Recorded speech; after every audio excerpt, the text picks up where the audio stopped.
hey, if you're worried about what might happen, if you're worried about, for instance, like in suburbs of Chicago, people may be breaking into your house and stuff like that, you don't have to worry, man. Our government is completely got it under control. And just to prove that point, I'd like to play you a little clip that was recorded yesterday morning, or maybe last night, of an alderman from Chicago asking the mayor of Chicago some questions about the security. He's concerned that his district wasn't quite getting covered.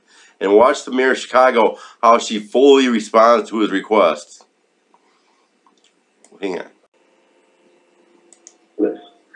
But I know that we asked our faith base yesterday to stand at the front line between police and looters and rioters. And I am simply not comfortable telling my churches, those people, to be the intermediary in the middle of a riot that's citywide. We need something better, because right now we only have 370 whatever National Guards on standby. Half our neighborhoods are already obliterated. It's too late.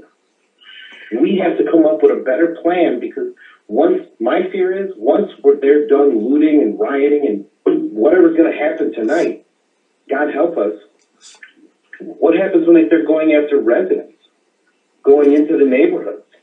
Once they start trying to break down people's doors so they think they got something, or, we know that people are here to antagonize and incite, and you've got them all pumped today, they're not going to go to bed at 8 o'clock.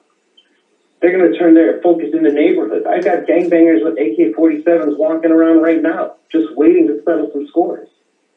What are we going to do, and what do we tell our residents other than good faith people stand up? It's not going to be enough. Thank you, Alderman. Thank you, Alderman. Next question. Next question? No, I want an answer. You commented on everybody. I want an answer. It's not something you ignore. This is a question that I have. I think you're 100% full of shit, is what I think. If you think no offense, well, fuck you then.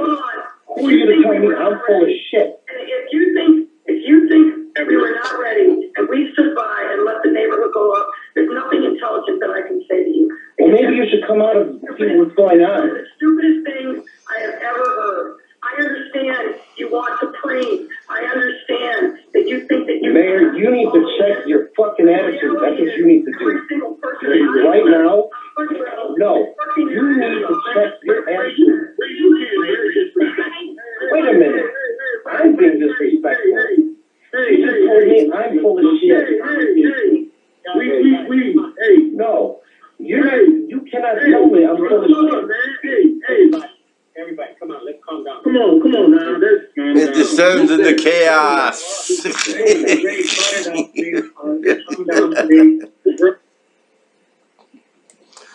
Well, that should instill some confidence in your government officials.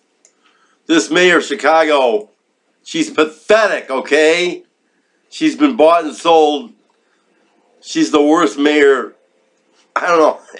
They got such bad mayors. I'm not sure if she's trying to be a worse mayor than de Blasio or what, but there you go. She opens her big fucking mouth, starts yapping, and you can't shut her up. Once you set somebody like that off, there ain't no stopping them. It's like you can't cross them the wrong way. I got another example coming up. Give me a second here. This was taken a couple years ago. It's a CNN interview between Kenneth Cuccinelli, he's the president of the Senate Conservativist Fund, and my favorite political analyst, who now works for Joe Biden directly. Her name is Simone Sanders. And this is an example of somebody that you don't want to cross the wrong way, just like the mayor of Chicago. Charlottesville is an egregious symptom of what is wrong with parts of all over America. I'm not jumping to conclusions, sir. I'm being factual, and you are dismissing it. And, perhaps if you would actually speak to the heart of these things, we could get to the bottom. Hold on a second, Simone, let's get a point of clarification. Ken, what are you disagreeing with exactly? Simone's argument is basically that, you know what white supremacists are about, you know what Robert E. Lee evokes, that's what they used for the basis for coming together. What is your point of disagreement exactly?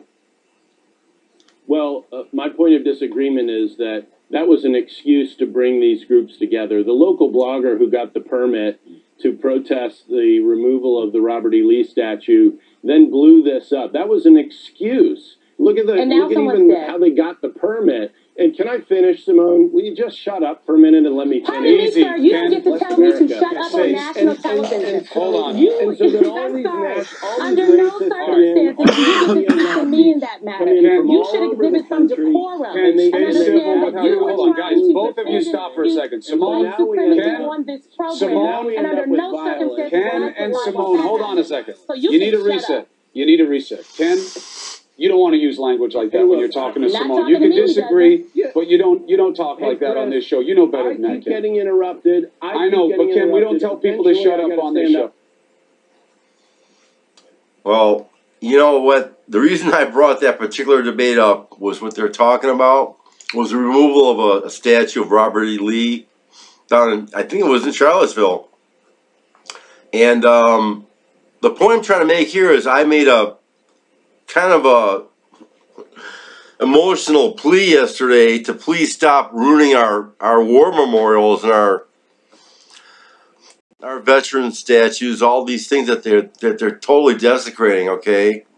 And I was trying to make a point that when somebody goes to war, and it's a big thing for their family to send that guy off to war, it's a big commitment, it's bloody, it's a huge, huge sacrifice.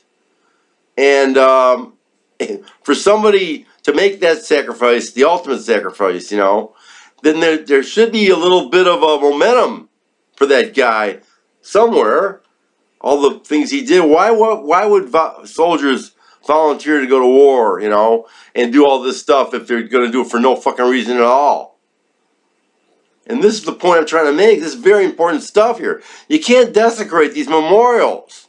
You can't do now people don't take this the wrong way, but even a memorial to Robert E. Lee, it's not that he was a fucking racist or anything like that. It's just the memorial is showing what he did, what his sacrifice was for what he believed.